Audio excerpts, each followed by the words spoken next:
Why, hello. I'm going to be talking about a topic that I really enjoy talking about just because it's so crazy and it sometimes fries my brain to even think about the inner workings of it. But I've been talking with a few of my friends lately, and it's always getting brought up that your phone's listening to you, or your home devices like Google Home and Amazon Alexa are listening to you and trying to serve you ads or serve you notifications that say like, oh, there's this much traffic going to your work. Or maybe you were talking about Banana Republic to a friend, and all of a sudden you see a Banana Republic ad pop up on Instagram.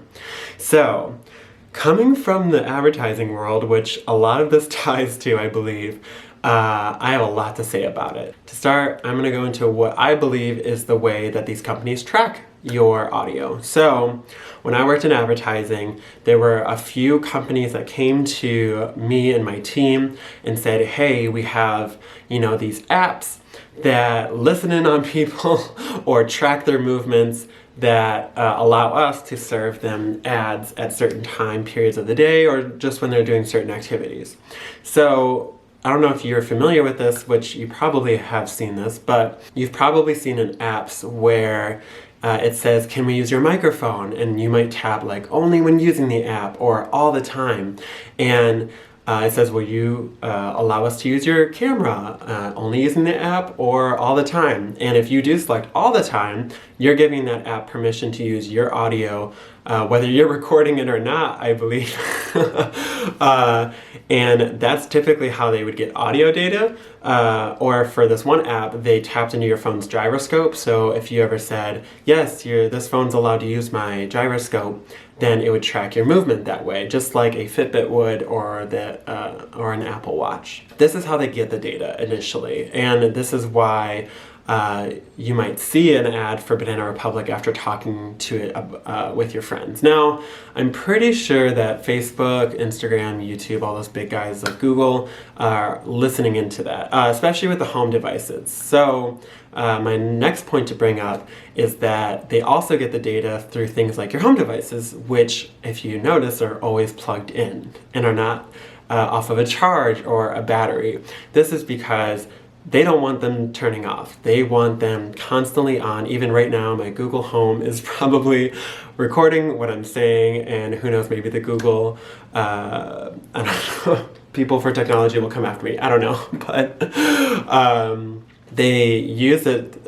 They use this plugged-in feature so that they can constantly be listening for you to make commands and for it to help your life, which is a positive. But it also enables them to listen to your conversations, which I'm sure you might have seen in news or such that people get random recordings of people's Google Homes, and then of course like Google freaks out like, oh my gosh, like, because there's essentially a data breach there, and people start freaking out and start thinking, oh, is the world listening to it? Which the technology is listening to you. Even smart TVs could probably be listening to you. So then once things like your phone and these Google Home devices or Alexas have your audio data, they then can give it to advertisers to then target you more correctly or just better. So if you mention Banana Republic to a friend, Banana Republic might have a deal with a company like Instagram and say, if someone mentions this connection with Banana Republic, then you're going to serve them an ad for Banana Republic. And honestly, the companies themselves might not even know that that's a feature of Instagram's platform. A lot of the, information is not given of how Instagram and Facebook really target. I mean, you can select and have certain power over things, but not everything is given. So there's a lot of mystery there, but I'm pretty sure this is the classic connection, you could say, between data and an ad being served to you in a way that comes from, listening to your voice or things you're saying.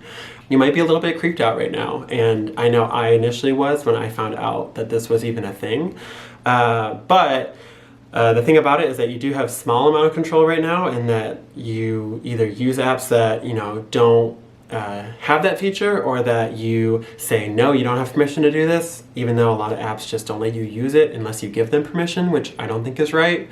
But I would say too that a positive to look at this is that it does kind of help you in making a purchase maybe, because for example, let's say going back to Banana Republic, I was talking about it to a friend of mine, and let's say they have a sale going on that I didn't know about, but I was planning to buy from them, and now might be the best time to buy.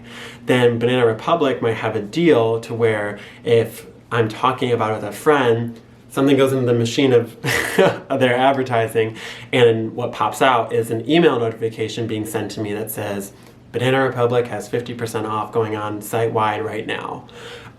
So as you can see, that's kind of where the positive comes in for the company and for users, I think, of you can then have a better targeting for the right user. I think that there is some positive to it, but I think that the way they're going about it now is definitely not in a transparent way that it should be, and I think users should have the opportunity to give permission for this or not. And I have noticed some companies are giving permission. For instance, I think some of the bigger guys are saying flat out, like, we are giving this data to advertisers, just so you know. And honestly, I still accepted it anyway because I like that ads are specifically targeted to me, and you're gonna get ads no matter what you're doing in the digital world.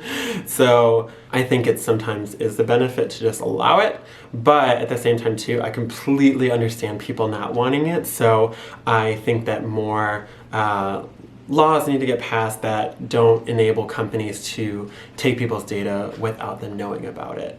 That's my take on it. I have a lot more to talk about if you guys want me to do a second video, maybe going deeper into the inner workings of this and what I know. Let me know in the comments, and also feel free to comment below your thoughts on all of this. Would love to continue the conversation as there's a lot to talk about.